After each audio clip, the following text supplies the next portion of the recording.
Red Bull Cocorico, vous connaissez? Le départ, c'était le 18 juin 2016 à Briançon. Plus de 100 petites vieilles se baladaient, et je parle des voitures évidemment.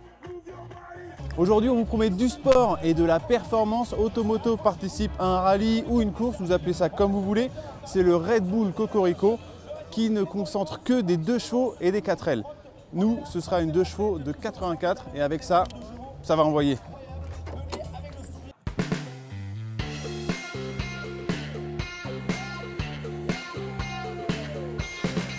Dès le début, ça fumait. Après quelques kilomètres avec un roadbook en guise de GPS, on est content, on est chaud, c'est le Red Bull Cocorico! Arrivé à la première épreuve. Il va falloir toucher ce petit pleu rouge avec l'avant de la voiture et après vous allez repartir en marche arrière et jusqu'à l'arrivée en fait.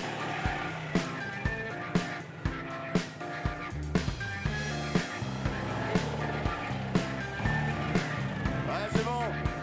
Pas de caméra de recul ici, on manœuvre à l'ancienne, mais sous les ordres évidemment du chronomètre.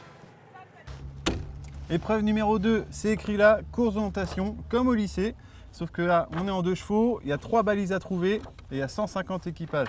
On va pas perdre de temps. Démarre du premier coup en plus.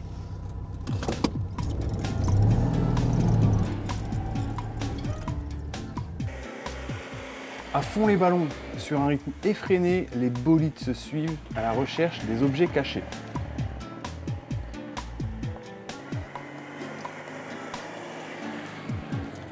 Je crois que nous avons la balise.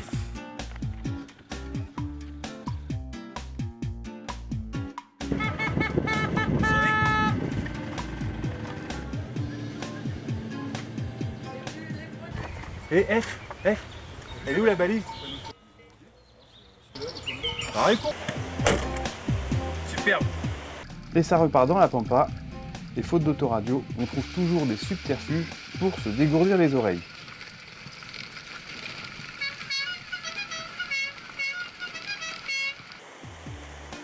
Rapidement, la météo se gâte, mais ça n'empêche pas les concurrents de continuer leur périple à toute vitesse.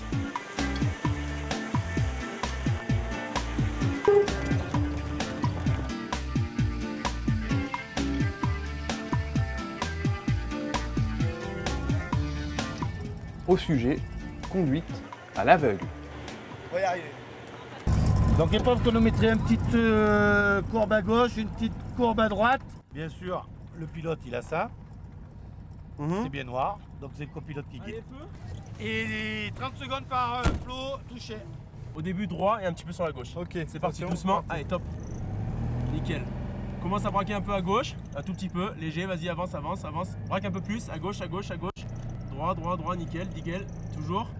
Redresse un peu sur la droite, droit, tout droit, nickel. Tout droit, braque un peu à droite, à droite, à droite, à droite, nickel, nickel, nickel, là tout droit est arrivé.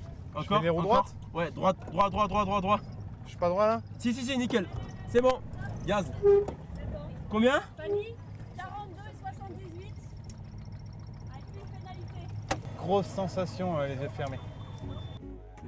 Après un menu gastronomique, retour au sport.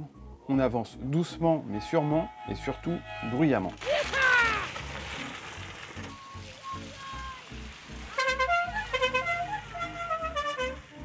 Jusqu'ici, la tente est étanche, pourtant on a pris pas mal de pluie.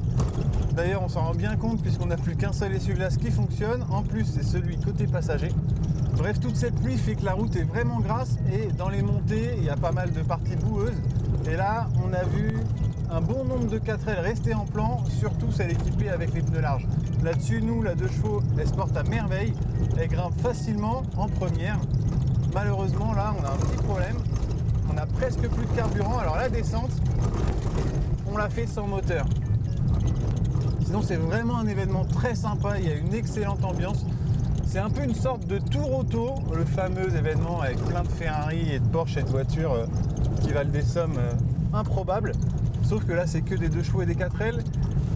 Et ça coûte un tout petit peu plus de 200 € l'inscription et c'est un vrai régal sur 2 jours. La route est variée, il y a beaucoup de montagnes. En revanche, on est assez surpris parce qu'il y a pas mal de parties un peu compliquées ou avec des bosses. Et il y a quelques 4L rabaissés par exemple qui ont abandonné tout simplement de peur d'abîmer leur voiture. Mais nous, tout va bien. On a vraiment hâte de voir la suite demain.